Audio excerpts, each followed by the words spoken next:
All right. Hi. Hi, everyone. Good evening, good morning, good afternoon. Welcome. Welcome to Leisrealtalk. It's excellent to see you guys here. Although I cannot see you, but I can feel your presence from your discussions. It's great. All right. So we'll talk about digital renminbi tonight. Uh, all right. I already get some questions. Okay. I'll address the questions at the end. Excellent. I hope your week is great so far.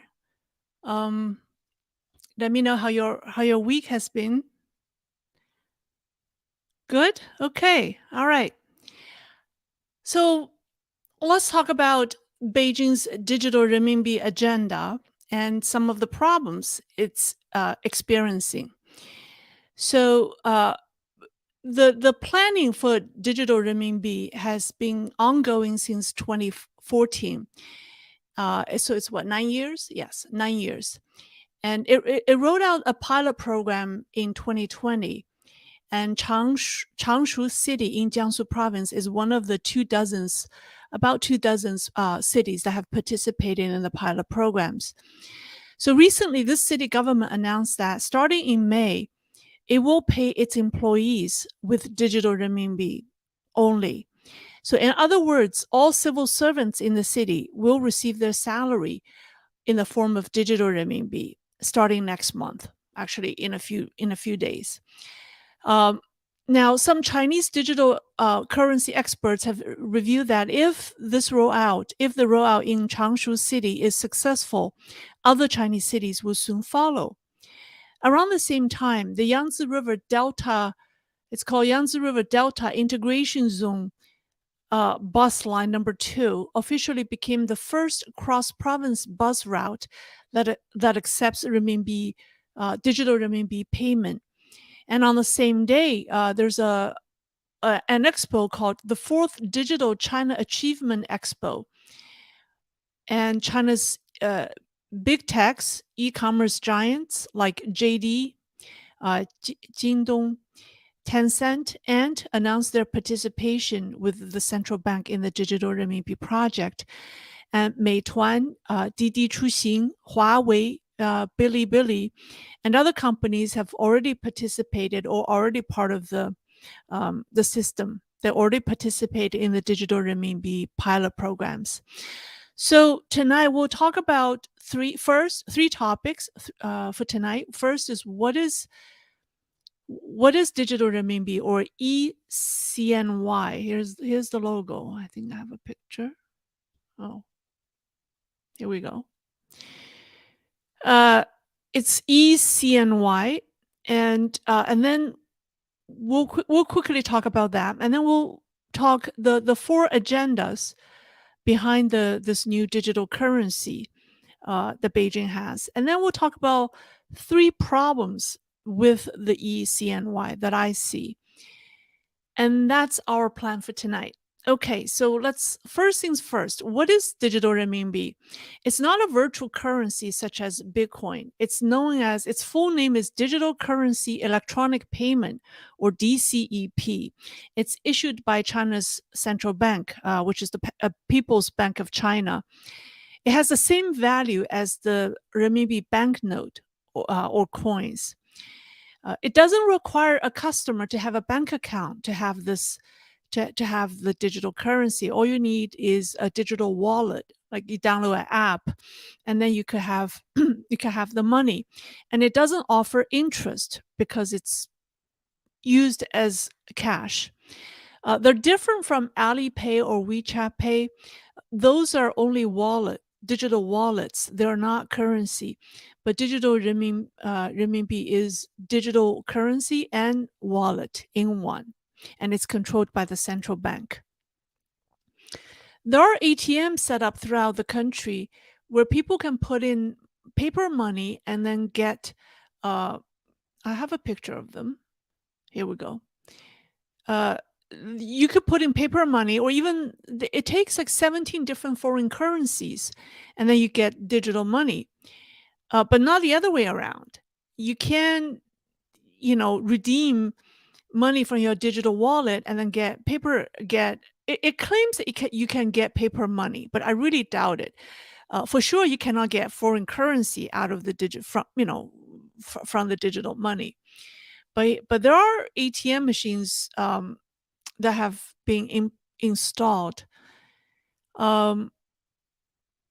You cannot trade the digital money in gold or foreign currencies I mentioned, but you can trade your your um your digital money to buy real estate. You can buy real estate with this money or buy stocks. At this stage, it's mostly for domestic use. I want to mention that when CCP designed it, the digital renminbi is to play an important role in its plan for renminbi globalization. Beijing seriously believes that the digital currency is a way for the regime to get ahead of the United States and to break the dollar hegemony. But the digital renminbi's role in the global market is a big topic, and I think it's phase 2 in its original plan. It's not ready for that yet, so I won't be focusing on that tonight. So today I'll just focus on its domestic application. So virtual currencies such as Bitcoin are not in terms of difference, they're not issued by central banks, and they have an open, decentralized network, while digital renminbi is centrally controlled by the central bank. The bank has complete access and control of the currency. In fact, I think the most important reason for Beijing to roll out the digital renminbi is about gaining control. So now let's talk about its 4 agendas. The first one is to eliminate hidden cash. Now, we know China has printed a lot of money, and its M2 money supply is 266 trillion yuan, which is more than the total M2 supplies of the United States, Japan, Germany, and South Korea combined. If you do the math, it's more. But a significant amount of the money are not in circulation. Stashes of cash are hidden in people's houses, basement, or somewhere in the venues that they control. How do we know it? Well, if you follow the news about corrupt CCP officials, you will see a pattern. They have a common practice. That is, they hide a huge amount of cash. When I say huge, I don't mean millions of yuan or tens of millions of yuan. I mean hundreds of millions of yuan of cash. When the chairman of Huarong Group, Lai Xiaoming, was arrested for corruption, authorities found 270 million yuan renminbi at his home. And the amount of cash weighed 3 tons and was 3 cubic meters in volume. So you have 3 meters, which is 10 yards wide and 10 yards deep, and then 10 yards tall. So that amount of money, that's 270 million yuan. And Chinese media said this is only a fraction of the money he embezzled. But his 270 million yuan broke the record previously held by the guy whose name was Wei Pengyuan. He was the former deputy director of the coal department, coal, COAL, department of the Energy Bureau under the Development and Reform Commission. So his official rank isn't very high. He's only a deputy director of the department in charge of coal business. And then the department falls under the Energy Bureau. The Energy Bureau falls under the Development and Reform Commission. So imagine there are a lot of officials at his rank. But how much money did he keep at home? 230 million yuan. And it was said that the authorities brought in 16 money counting machines to count the cash, and 4 machines got burned. This is only what we know. There are so many more who we don't know. And they don't have to be high-ranking officials who hide cash at home. Some very low-ranking officials have done so. So in December 2013, Ma Junfei, former deputy director of the Municipal railway bureau in the capital city of Inner Mongolia, Huhehaote, was found to have hid 130 million yuan in 2 houses he owns. Now, this is someone who's only a deputy head. He's not the chief. He's just there are probably more than one deputy head, deputy director of a municipal railroad office. Okay. And he has hid 130 million yuan in his 2 houses. And then in 2014, a guy by the name of Ma Chaoqun, a researcher working for the Qinhuangdao city government, was found to have hid 120 million yuan, 37 kilograms of gold at home. And this guy used to work at the city's water resource department. So you see, these people are really not high-ranking officials, but consider the amount of money they have hid at home. And if you add up, it could be a very substantial amount of money. And the reason these people hold cash is, of course, to avoid any record of financial transactions, right? Cash, gold, jewels, and antiques are their forms of currency. So the problem of hiding embezzled or bribed cash is so widespread that in 2015, at the 12th CCPCC, Chinese People's Political Consultative Conference, a CCP-affiliated NGO by the name of 九三学社, 九三 Society, proposed to issue a new currency to replace renminbi to effectively eliminate the problem of hidden cash. So it is a widely recognized problem, and there was someone who actually officially proposed that. So how widespread is this problem? I've seen the estimate. Someone estimate that total amount of cash held by corrupt officials and their family is at 40 trillion renminbi, or at least 40 trillion. It's not just CCP officials. Private people do that as well. Like people who have made money more than they should, probably also have lots of cash at home. So let's say if it's 40 trillion yuan, that's 15% of China's M2 supply, and that's like they say at least. That's why I heard people say that the reason we don't see a big inflation problem in China after the government has printed so much money is precisely because these cash is not in circulation. They're hidden. You have so much money not in circulation. So from Xi Jinping's perspective, these idle cash is a problem. Right? So people who hold them are doing everything they can to convert them to either foreign currencies or, launder the money so that they are in circulation or they can use them. But I think probably most people want to convert them to foreign currencies, and this affects China's foreign reserves. And it's also seriously a breeding ground for money laundering. So for the central government or for Xi Jinping, issuing digital renminbi would effectively solve the problem.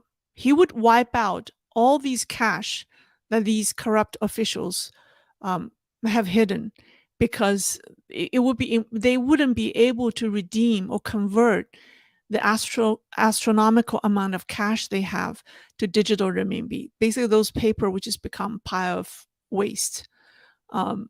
So that's one agenda. Almost every China experts that I've read or follow or talk to, mention this to be the sort of the number one reason. And then second agenda is it will allow the CCP or Beijing to kickstart a full-scale planned economy. Beijing wants to have a better control of its economy given the way it's been going. But how does it do it? By controlling the money, of course. When a digital renminbi is rolled out on a large scale and is widely in circulation, Beijing will effectively turn Chinese economy into a planned version. because the premise of a planned economy is that the government firmly controls the distribution of resources, the distribution of wealth, and also the allocation of um, living necessities in difficult times. Unlike paper money, which the government can issue but cannot control its usage, the CCP can control how you use your digital money. During the pilot phase, um, Beijing has issued digital money in some designated area um, when the money when the money has expiration date. And so basically they add money to your digital wallet, but you have a deadline to use that money. And it could also designate certain usage for the money. um, for example, you can only buy it buy grocery, but you cannot use it to go to a restaurant. um, so this is similar to issuing food stamps. This has effectively changed the nature of digital renminbi from a currency to a food or a commodity voucher. And instead of getting paid with money, people are getting a government endorsed voucher to buy living necessities. And this will return China to the 1960s and 70s. So that's agenda number 2. And then the agenda number 3 is surveillance of its people. CCP's public health code used during zero COVID was an effective tool for the regime to monitor and control people's mobility. Similarly, digital renminbi can be used as a tool to control people's financial mobility. With paper money, people's right to use their money is equal or are equal, meaning whether you have 5,000 yuan or 5 million yuan, you decide how you want to spend your money, right? Your right to use your money is the same regardless of your wealth. And no government can control who can use the money or control the amount that you can use. That's your right. That's when I say it's an equal right. How you use the money is equal. But with digital renminbi, CCP is able to control that. They are able to control how much you use, and then who can use what. Because they do this through different classification of the type of wallets people have. So there are different classes assigned to people's digital wallets. So for example, all transactions under 2,000 renminbi are supposedly anonymous. So they claim it's secure because they're anonymous. They don't know who uses them. But transactions over 2,000 requires you to provide your ID and bank account when you make a purchase. So if you all of a sudden, if your account can only allow you to spend 2,000 and all of a sudden you want to spend more than that, then you need to provide information and kind of get vetted. So you see that this is not a problem for Chinese who don't have a lot of money. It's not an issue. They aren't likely to spend, buy a single item that's over 2,000 yuan. If their monthly income is less than 2,000. But it's really inconvenient for those who have a bit of money. I'm sure if you're super rich, Beijing has more control in place in the system to monitor you. Or if you're a dissident or someone who the CCP doesn't like, they can deny your financial transactions. Say you're a dissident and you want to buy an airline ticket to go somewhere, the regime can stop you by limiting the privilege your digital renminbi wallet has. And so Beijing can use digital renminbi to impose financial sanctions on specific individuals or groups of people in this way.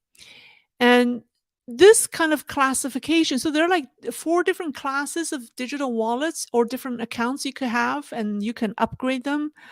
So I think it's almost designed for So if you don't have a lot of money, this doesn't bother you. But if you do have money, um, then this kind of so-called upgrade is not a real upgrade. It just the upgrade means more control, more surveillance on you. Um, Now, there's a technical vulnerability of the system that requires this kind of classification. Other than the control, the control reason, right? I gave you. There's a technical requirement that kind of requires this kind of classification of the type of wallets you have, because the digital renminbi system is afraid of or would run into a problem if users maliciously exchange money repeatedly to crash the system. So, for example, if you have a user A and a user B, just exchange, let's say, 1 yuan repeatedly between them, go back and forth. Um, that generates a lot of what we call junk transactions, right? Trash transactions. And if people do this on purpose and on a large scale, it could crash the system. So to avoid this problem, they limit the number of transactions each user could have. But some people, maybe their business or their lifestyle do require them to have a lot of transactions.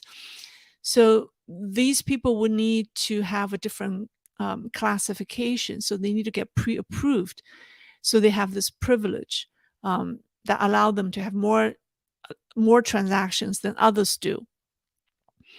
So people say this creates an unfairness in the system, because with paper money you don't have this, right? It doesn't matter how much money we have. We have the same access to our money. Our right to use our money is the same, but in the digital world it's not. So, and then not only it creates an unfairness and inequality, it also empowers the government uh, to control this classification, to have a direct say in who can have what kind of access. So this is a problem created by the technical limitation of the currency. So with paper money, the government doesn't know how you spend your money and who you spend with. But with the digital renminbi, everything becomes transparent. So it's the end of privacy. The CCP is able to monitor all transactions. Um, and that's a concern. Today, technically, with Alipay and WeChat Pay being so popular in China, so Beijing can monitor, technically, it can monitor every Chinese financial activities, but it needs to have access to this master data, right? Inclusive all financial transactions. And it involves other players, like you need to access um, Alipay's data, you need to access WeChat Pay's data. But with digital renminbi, it becomes much easier because the central bank controls everything. So I've already discussed the 3 agendas. The 4th one is based on the above 3, which is that the central bank's digital currency provides the CCP the necessary tool to handle emergency situations such as large social unrest, a major financial crisis, or a regional financial meltdown due to, let's say, government bankruptcy or local government bankruptcy, or a war. So in any of those situations, right, by controlling people's wallet, Beijing can control its population. It has effectively controlled its population. Um, and the reason people say this, the reason why people say this is really kind of a wartime mechanism that Beijing is testing or rolling out is because it seems to have rushed to roll out the digital currency because it's not entirely ready because of several problems. So next, I'll talk about the problems with the digital renminbi. First is counterfeiting. This is a problem. I actually have. Do I have an image? Yeah, here's a so here's a I just saw this warning from the central bank: fake digital renminbi has been made. Well, the CCP has been involved in stealing technologies and violating intellectual properties for decades. The result is rampant counterfeiting uh, problems. Now it's coming to haunt its digital currency. And it's difficult to print fake banknotes. But with digital technologies and the amount of technical talent China has that's out there that are unemployed, and the level of poverty, and then and people's, I mean, everything, we put everything together. I think a lot of Chinese have the incentive to create fake, to do something, right? To make fake money. Um, and it's not new. So this one was in from 2020 during the pilot phase. This one says this was in October 2020. The head of China's Digital Currency Research Institute, which is an organization under the central bank, the head of the digital currency, the Currency Institute. His name is, I have his name here. Is what? Mu Changchun, right? Is that his name? Did I spell his name right? Yeah, Mu Changchun, Mr. Mu. Mr. Mu. Um, this quote is from him. He said, "We have found counterfeit digital renminbi wallets in the market." So then the headline, "Fake digital renminbi wallets have appeared in the market," ranked number one in hot search in October 2020. So the counterfeiting problem is, I think, is going to be a serious problem. I don't know how the CCP is going to address that, because it's going to crush people's confidence in the currency when you have this. It's going to disrupt the market. This is not like a small issue. So that's problem number one. And the second problem is related to the offline mode of the digital renminbi, and this is a technical one. So one of the most important features of, I could get rid of this. Oh, here's Mr. Mu. Just a picture of him, Mu Changchun. Yep. Okay, that's the end of my slides. I don't have a lot of slides, so let me come back. Let's talk about this second problem, which is very important. I think it's very important. The second problem is related to this offline mode of the digital renminbi.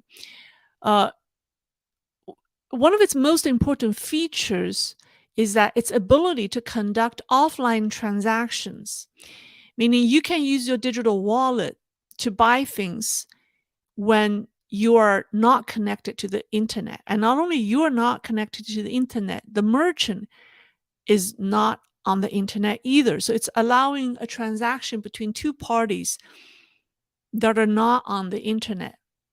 So it's called the offline mode capability of digital renminbi. So this is an important feature to allow more people to be able to use it.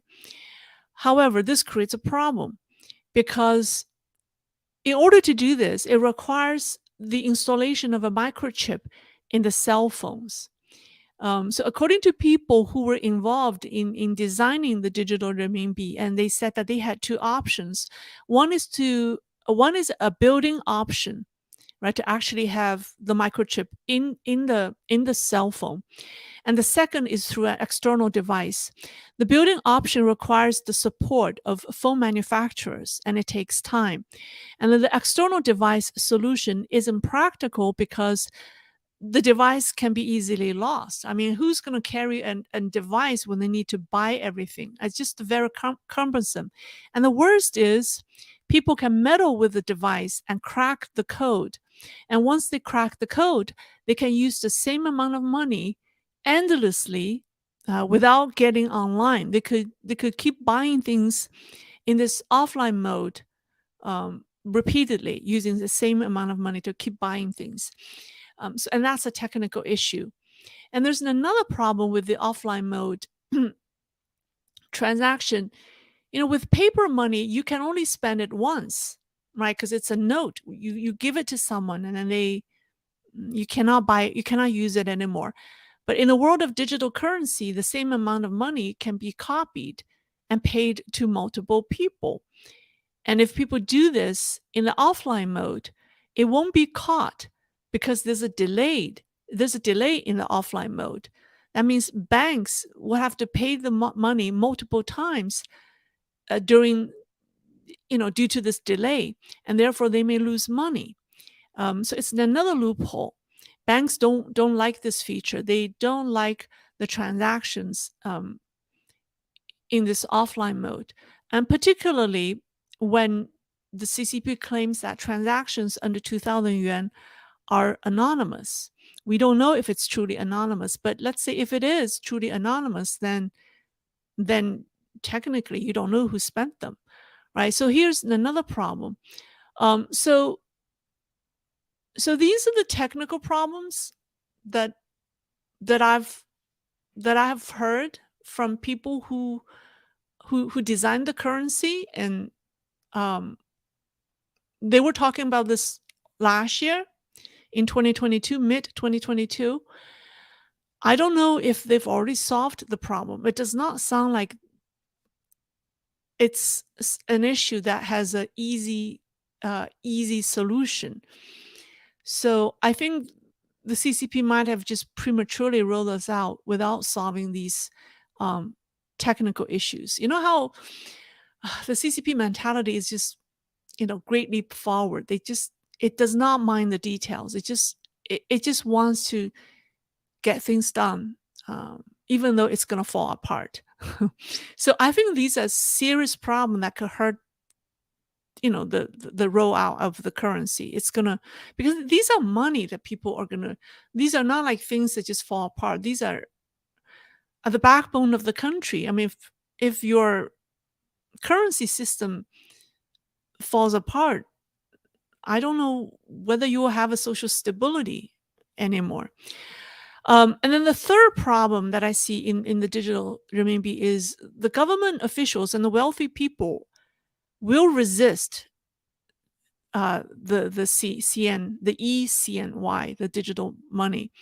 Think about it. Those officials who have been taking bribes now won't be able to do it because all transactions will be transparent, because the central bank can see every transaction, right?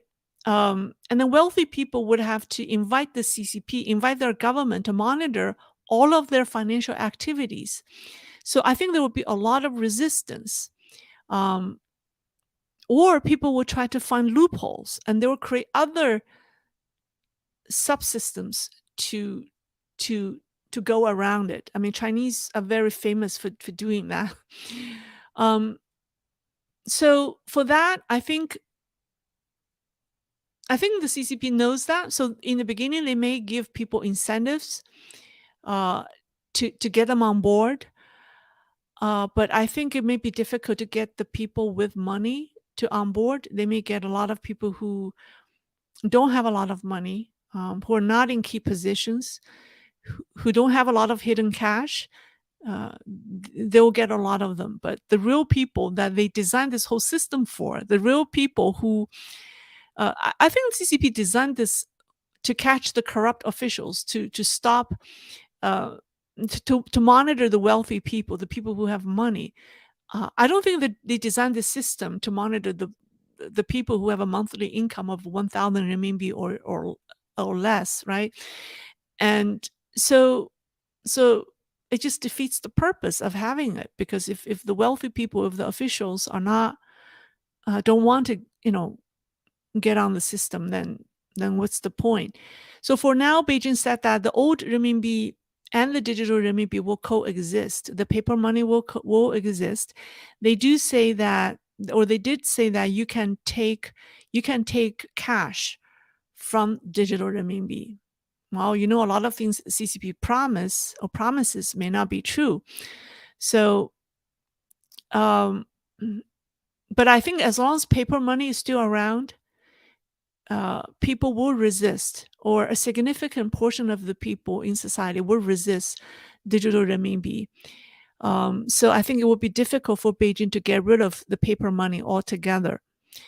So they would just have to maintain two systems. As far as what kind of chaos that will create or how they're going to reconcile, that I don't know. I think they're probably testing that. However, in a time of major social disturbances, let's say in time of war, Beijing may likely to say, in the name of national stability or war, it may say, okay, everyone is now getting money in their digital wallet. No more cash money. We are not accepting cash money, or we give you a certain window of time to convert all of your cash money to digital, and then we'll use digital wallet only. Just like during zero COVID, it forces everyone to use the public health code to control their mobility. It may likely to enforce the digital renminbi, the digital wallet on people in time of war. All right, so that's all. That's what I have found and want to share with you. Let's see if people have questions for me.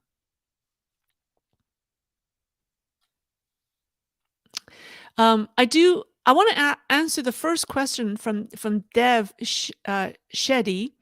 Uh, she said, because it's the first question that's posted today, and I saw it before I started the live stream, and I want to address it.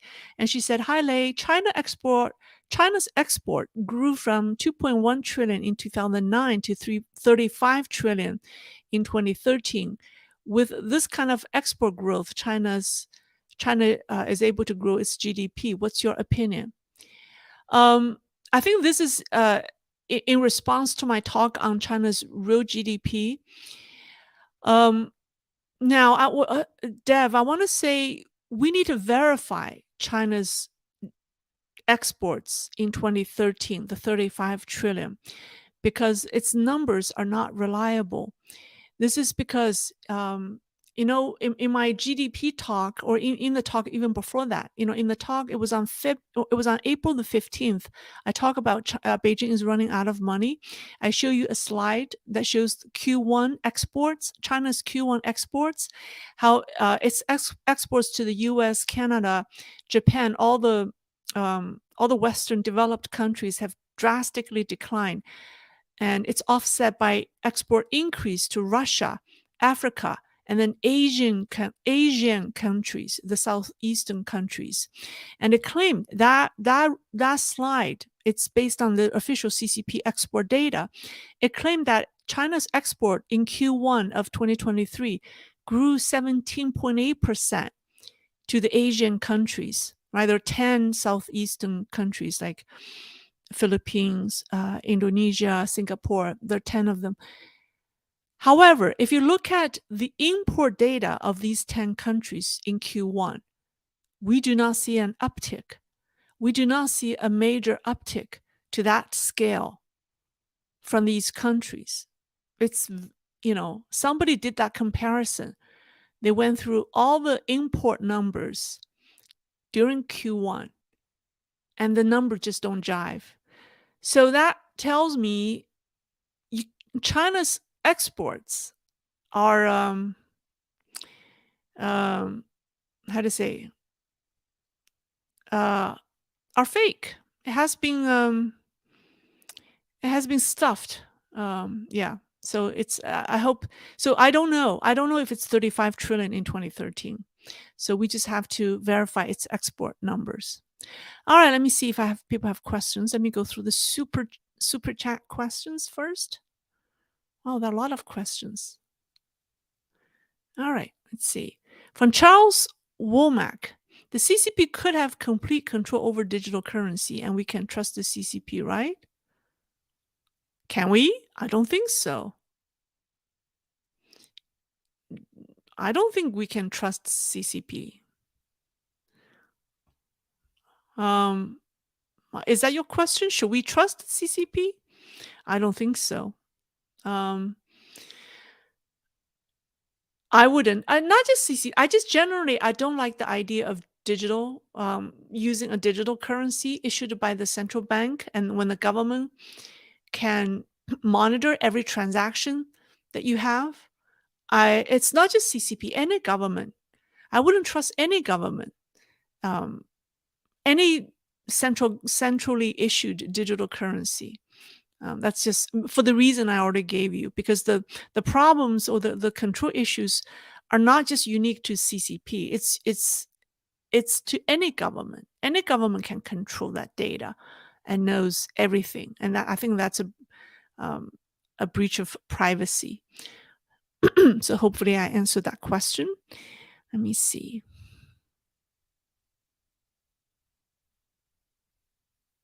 From Pablo Skates, won't the demographic problem be less of an issue for China because they can simply ignore the elderly and leave them to rot? Um,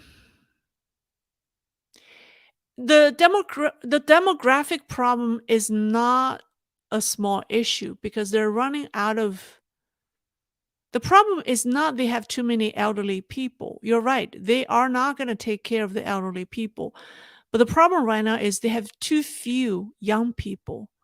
The labor force is quickly aging. They're running out of young labor to work in the factories, to work in the manufacturing facilities, to work in construction, to work even work in the countryside. So they just don't have enough young people, and I think it's like you have so many. It's like a pyramid upside down. So you have older people at the top, right, and then you have the newborns are getting smaller and smaller. The number of newborns. So that's the problem is they don't have enough young people.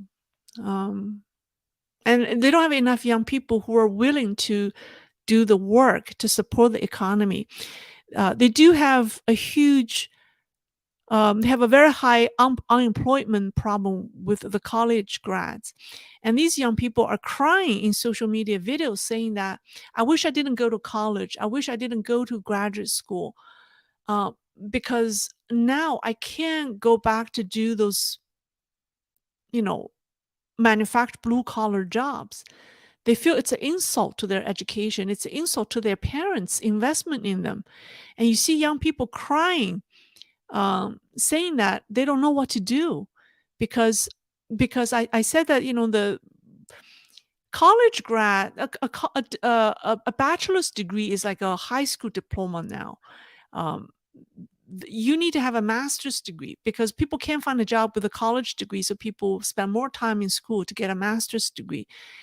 And so after spending so many years, so much money with a master's degree or even a doctor's degree, and they can't go back to do blue collar work. And so I've seen young ladies crying, saying, what am I going to do with myself? I wish I didn't go to college. Had I known, I would not go to college and I would be better off today. Um, so it's a mismatch. You have this millions of young people that the government don't know what to do, and these people don't know what to do with themselves, and then yet you have this vacancies, jobs that you need to fill. So it's this happens in a planned economy when the government wants to control everything. This happens when the government wants to control everything, wants to make decisions for all individuals. This is what happens when you have a big government. It wants to control population, how many children you could have, and it's paying the price. So, all right, another question from Mr. Skates. If they make up all their numbers, I've always wondered, why do they hold back? If they make up all their numbers, why do they hold back? Why not say it's like 20%? Their numbers are so laughable anyway. Why stop? Uh, you're saying that, oh, are you saying that they should just laugh at their numbers and say, hey, we don't have very good numbers, but here it is. Just no, they're not going to do that. They're going to, the number is fake, but they're going to tell everyone it's real. They're going to pretend it's so real. They will never admit. One thing with the CCP is they never ever admit any mistake. People who have lived in China know this. Even though it's it's wrong, dead wrong. They would never admit any mistake. So they would not admit their numbers are wrong, you know. So yeah. Just take a look at their pandemic numbers.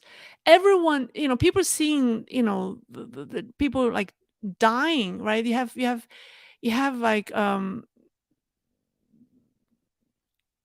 funeral homes being, having a uh, backlog of bodies to be cremated. You see how many people died, and yet the China CDC announced, well, we have what, a dozens of death or a thousands of death.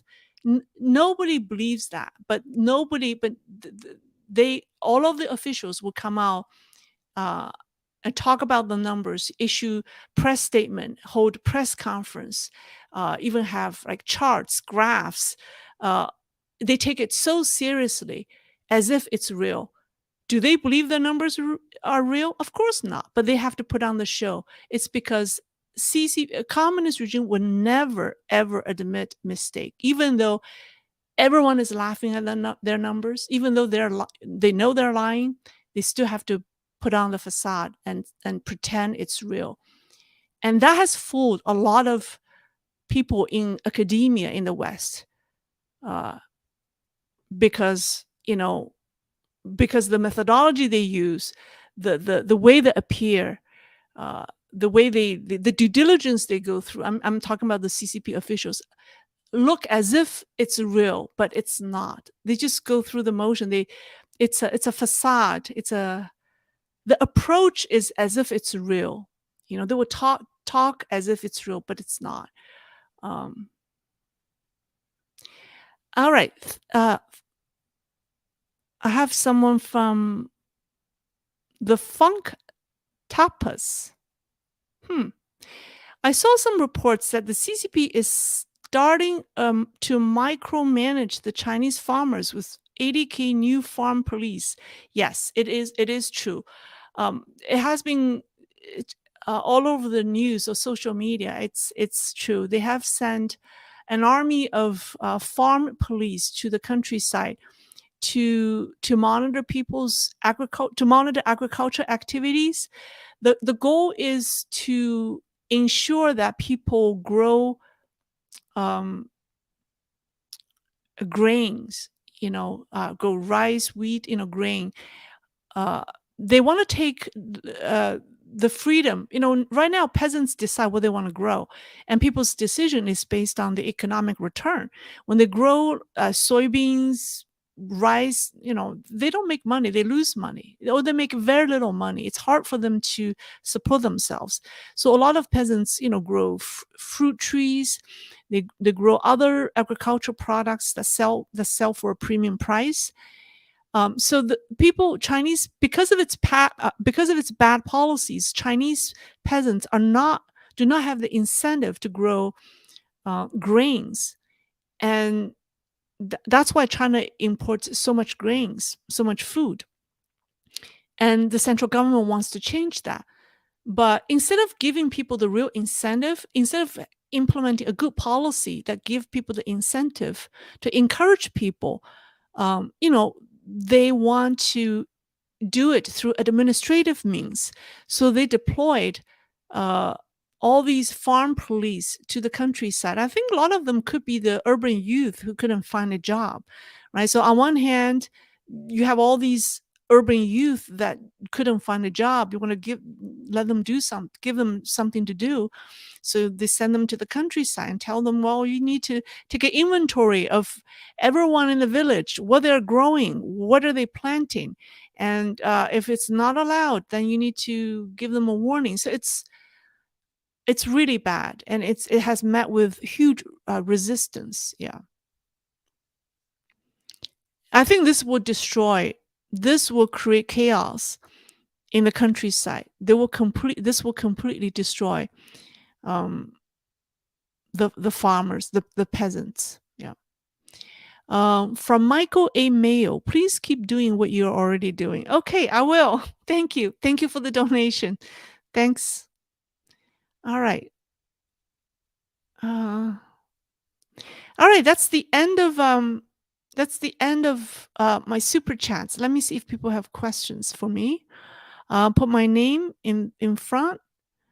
Um, EDC Lei, does she hoard money like Putin? I don't know. But from what I know, I think I've talked about. I think Xi Jinping is a man of ideological faith, right? That's the expression. He does not believe in capitalism. So I think his problem could be that he does not like money so much. I mean, there are people out there who like to, depict him as somebody who, loves money. But I really believe that if he likes money a little bit or have a little bit more faith in capitalism, things might be better. But I don't think he thinks money has corrupted China. He really believes that capitalism has corrupted his officials. And I did a program on the it's a psycho biographical analysis of him um, months ago, and it talked about his younger years.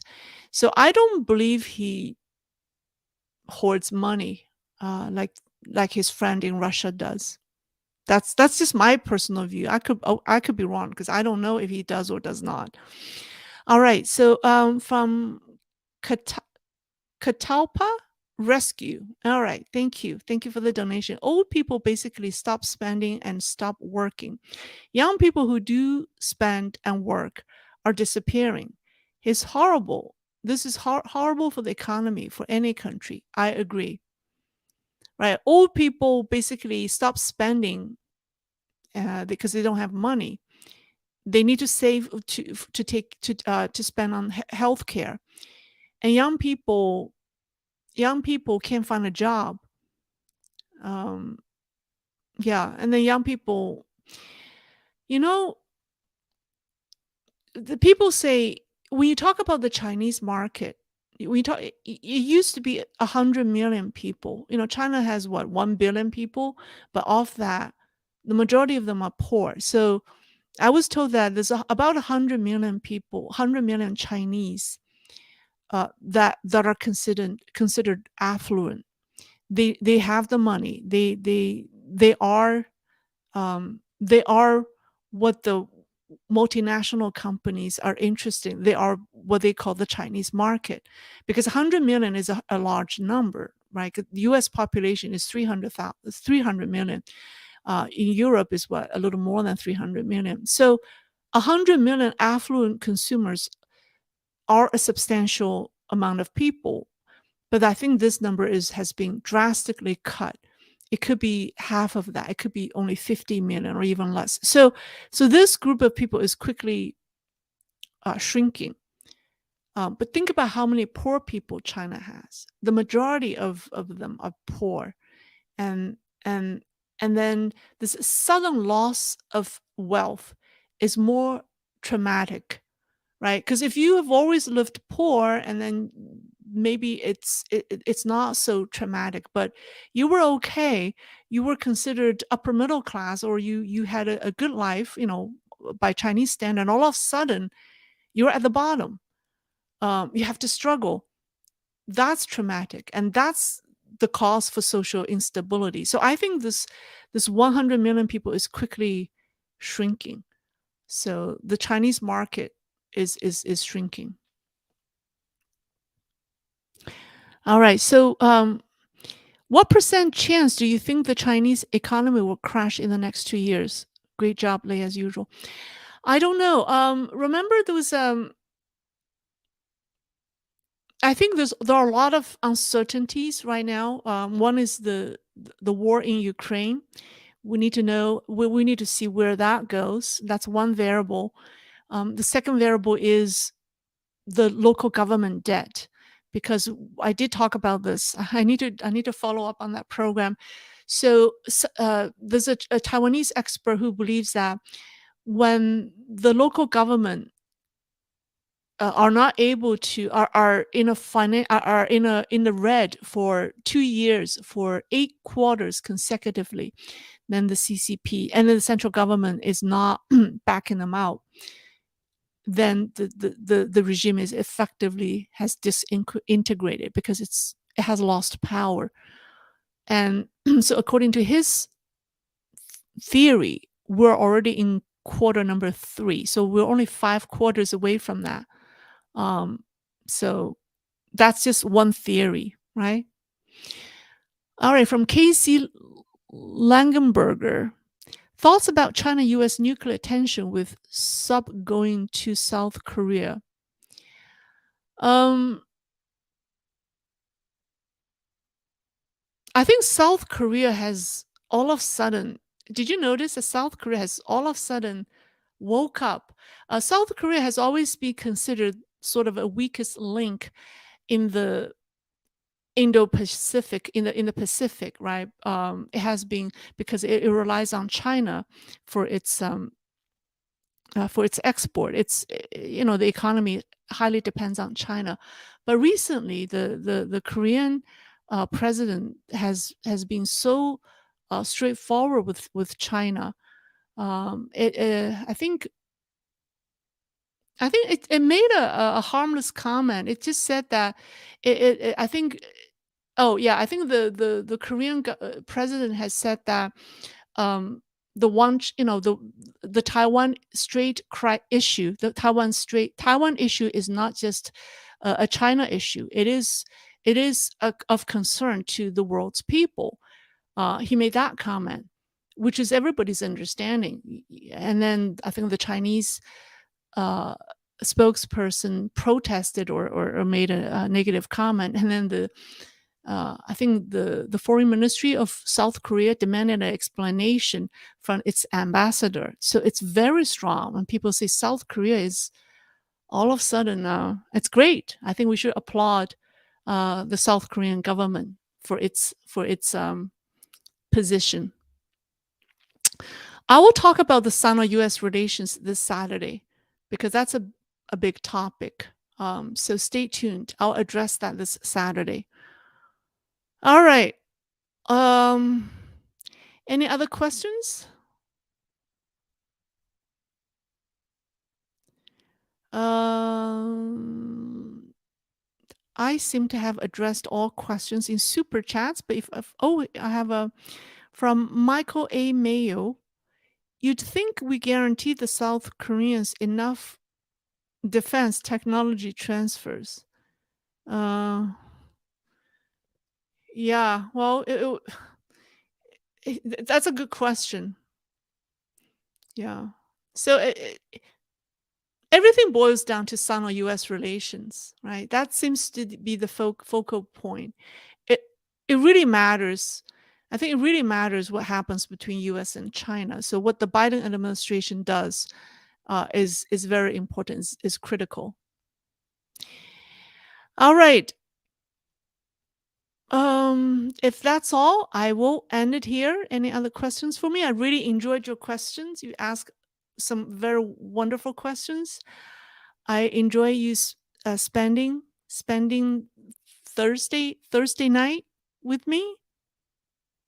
One question from Alan Mendel. Is there any update on the swelling river and structural dams?